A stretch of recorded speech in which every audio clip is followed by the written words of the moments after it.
Hello everyone, welcome back, and thank you as always for tuning back in.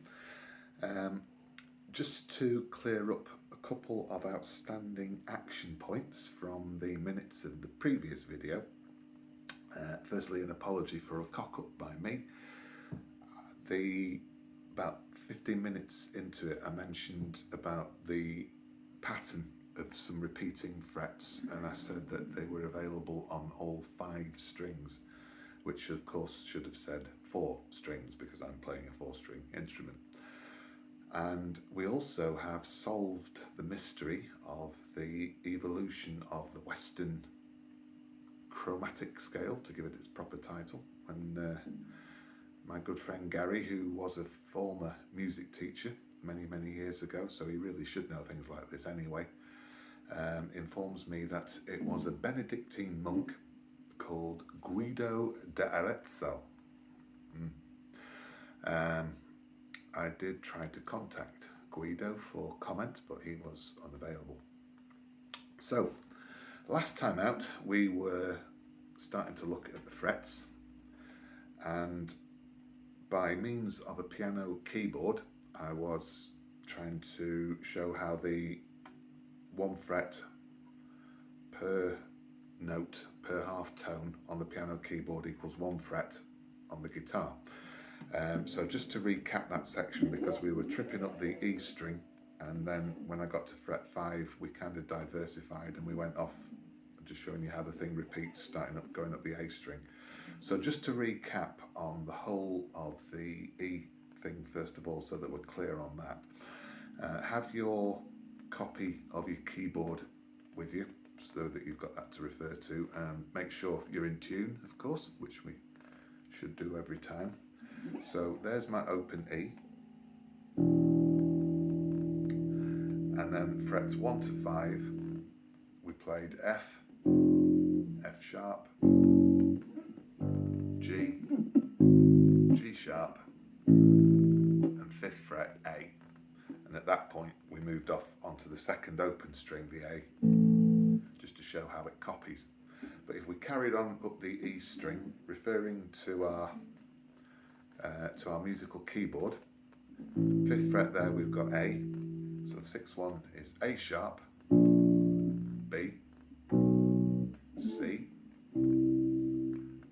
C sharp, D, D sharp, and on the 12th fret we come back to E, and we've made the full octave from the open E low to the higher E at the 12th fret. And talking about the 12th fret, it's a good point to mention the markings on your guitar. You might have already noticed that you've got a series of dots. It's a standard presentation, actually. It'll probably look the same on every guitar that you buy. You've got dots at fret 3, 5, 7, 9, and then a double set at 12, which basically just kind of illustrates the importance of the 12th fret in relation to the octave thingy, from starting off from the open string to the 12th fret being the octave. And then it carrying on from there, depending on how many frets my guitar is a 20, you may have a 24, in which case those other dots will go on much further.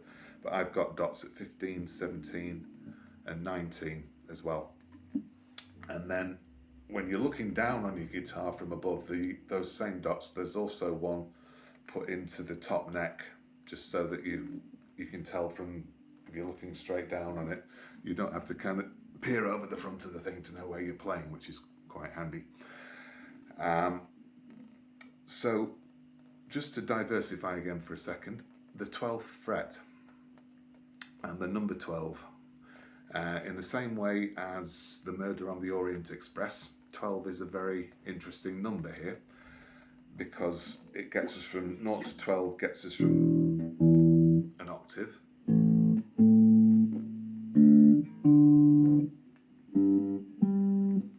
on all the strings. And as we also saw, if we play the 5th fret, then we're repeating what the next open string is. So the A on the first string repeats the open string A on the second one.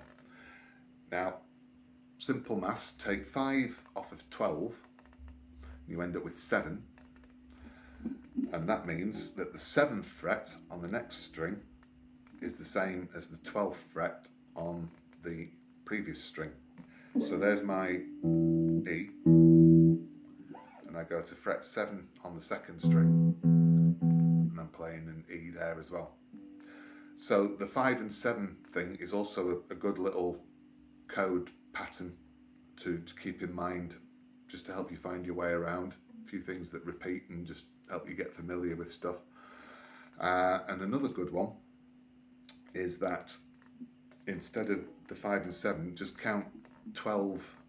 If we said that 5 frets on one string gets you to the start of the next one, then count another 5 up from that to get you to the start of the third string, and then count 2 frets up. You've counted 12 frets because 5, 5 and 2, and that's the same note as well. So again, if I was playing a low E, and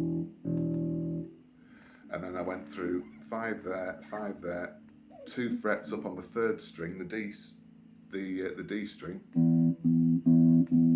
and that's also my upper E.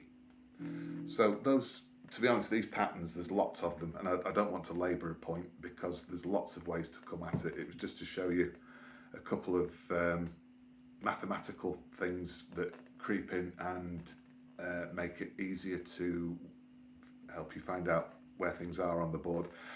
But to be honest, there is no substitute really for getting hold of a copy of an image of a bass guitar fretboard.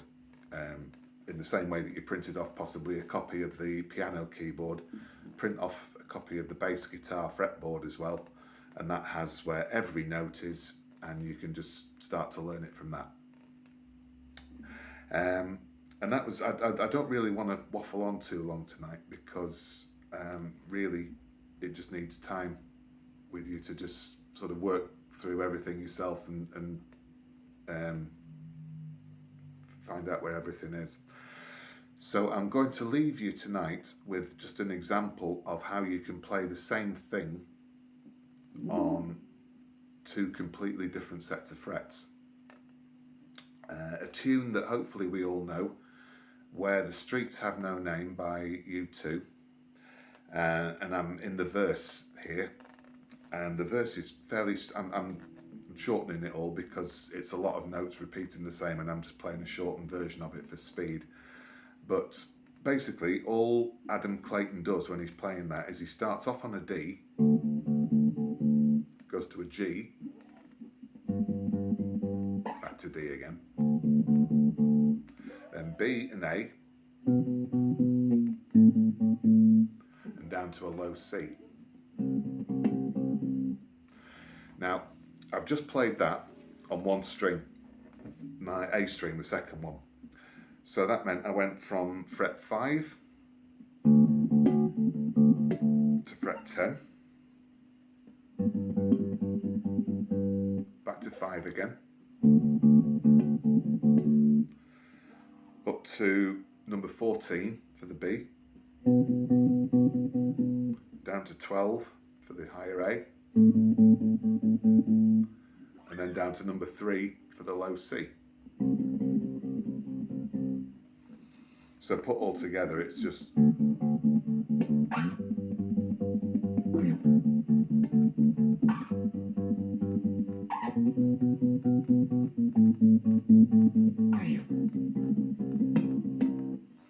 something like that.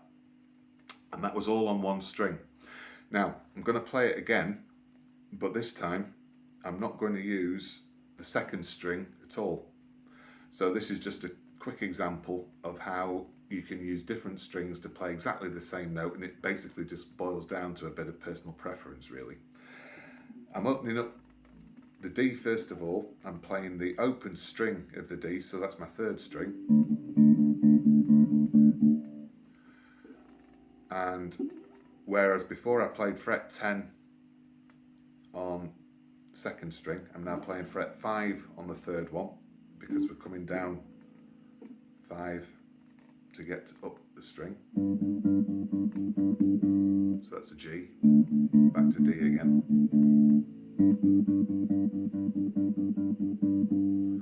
Then the B and A are 9 and 7.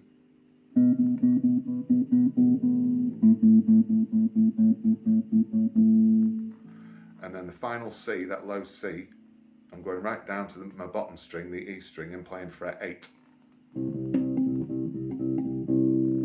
which is the same as fret 3 on D. So put all together, that would sound like open D string, G,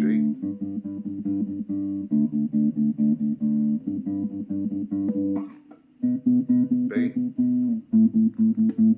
A,